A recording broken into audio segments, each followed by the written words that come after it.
जाति और जमींदारी भी खत्म होना चाहिए। नहीं होना चाहिए भगत जी। हाँ, अब मैं आपको कहने आया हूं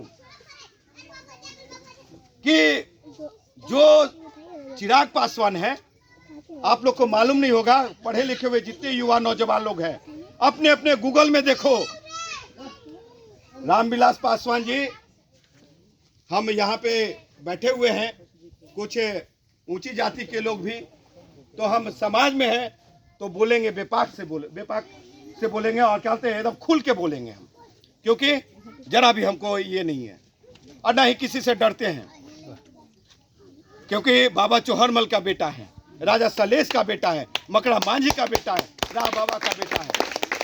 आपको बता देना चाहता हूं कि रामविलास जी मरे अंतिम समय में तो क्या कहे कि दुसाध का बेटा, दलित का बेटा हल चला सकता है, रिक्शा चला सकता है, लेकिन स्वर्ण का बेटा हल और रिक्शा नहीं चला सकता, इसलिए उनको 10% आरक्षण देना चाहिए। हाय रे मेरा भगवान, भगवान है मेरे लिए लोकसभा में। और भाई लोकसभा में ये कहते रामविलास जी कि जो 22.5% आरक्षण है, उस आरक्षण को बढ़ा करके 40% कर दो, क्योंकि आज उस जातियों को भी शामिल किया जा रहा है उस आरक्षण में, 22.5% आरक्षण में। जो कहता था कि दुसधवा से, चमार से, मुसर से, डोम से, इस सब से हार मांस छुआता है, वैसे जाति को भी शामिल कर रही है सरकार। तो हमको क्या चाहिए, हमारी जो बात करे, हमारी जो बात नहीं करे वो मेरा नेता नहीं है। दूसरी चीज है, चिराग पासवान कहते हैं अगर पासवान का बेटा कोई सिपाही बन गया, गूगल में देखिएगा, सिपाही बन गया, कोई कलेक्टर बन गया, कोई क्लर्क बन गया, कोई चपरासी बन गया, तो वो समृद्ध हो गया। समृद्ध समझते हैं ना, मतलब कि आप टाटा बिरला हो गए, आपको आरक्षण की जरूरत नहीं है, छोड़ दीजिए, लेकिन वो पूरा परिवार आरक्षण से लड़ेगा, आप आरक्षण छोड़ दीजिए। तो ये कहीं ना कहीं संघ के इशारे पे मंत्री पद बनने के लालच में ऐसा स्टेटमेंट वो देते हैं। खैर वो समाज तय करेगा।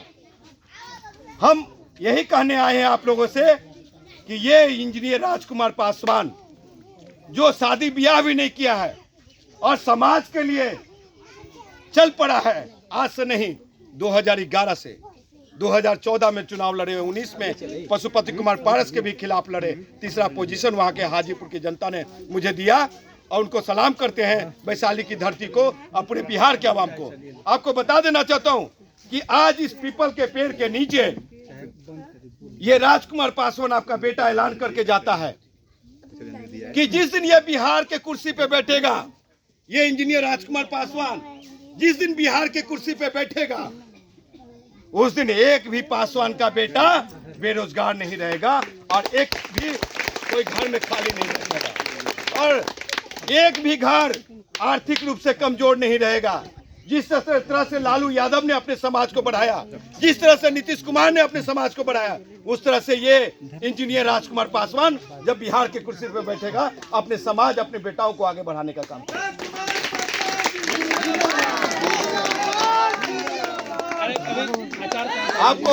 आपको एक अंतिम में जिस पर्पज से आए हैं, जो कहने आए हैं, ये सब तो समाज की बात थी, इसलिए समाज, हाँ एक चीज और, बेटी लोग आई हुई है, मेरी बहनें आई हुई हैं, मेरी माताएं आई हुई हैं, उनके लिए दो शब्द कहते हैं।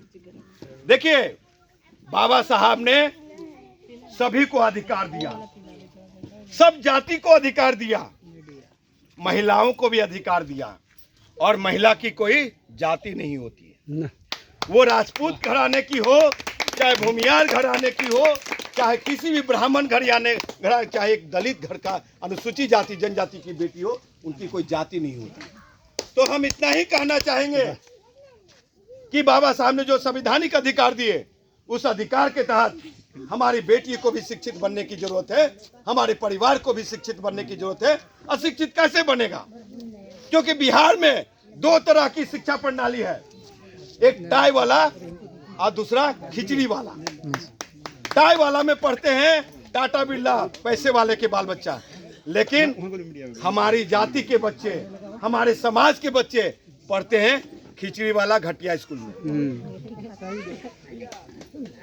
तो हमारा बेटा, दुसाद का बेटा कब टाई वाला स्कूल में पढ़ेगा? हम पढ़ाएंगे, हम उसको सबको देंगे आने वाले समय में जब हम बिहार की कुर्सी पे बैठेंगे। लेकिन उससे पहले आप लोग को एक काम करना होगा कि अपने घर में, हम देवी दुर्गा विरोधी नहीं है, हम भगवान विरोधी नहीं है, लेकिन आप अगर भगवान का फोटो लगा रखें घर में देवी दुर्गा का, उसके साथ साथ आप लोग चार्ट पेपर भी लगाइए। वो चार्ट पेपर जहाँ लिखा होता है क से कबूतर, ख से खरगोश, ए से एप्पल, ए से एरोप्लेन, बी से बॉल, सी से कैट, डी से डॉग, ई से एलिफेंट, पढ़ला हुआ जी। तो इसलिए आप लोग वो चार्ट लगाइए। और ये राजकुमार पासवान इतना जरूर कहता है कि आने वाले समय में आपका बच्चा एक अंग्रेजी बोलने वाला बेटा से कम नहीं होगा, वो टाटा बिरला के बेटा से बेटी से कम नहीं होगा। आप लोग कीजिए। कब तक एगो कहावत है कि सूर्य अस्त पासवान लोग मस्त हो जाता है। गलत कर रहे हैं कि? ना, सही बात।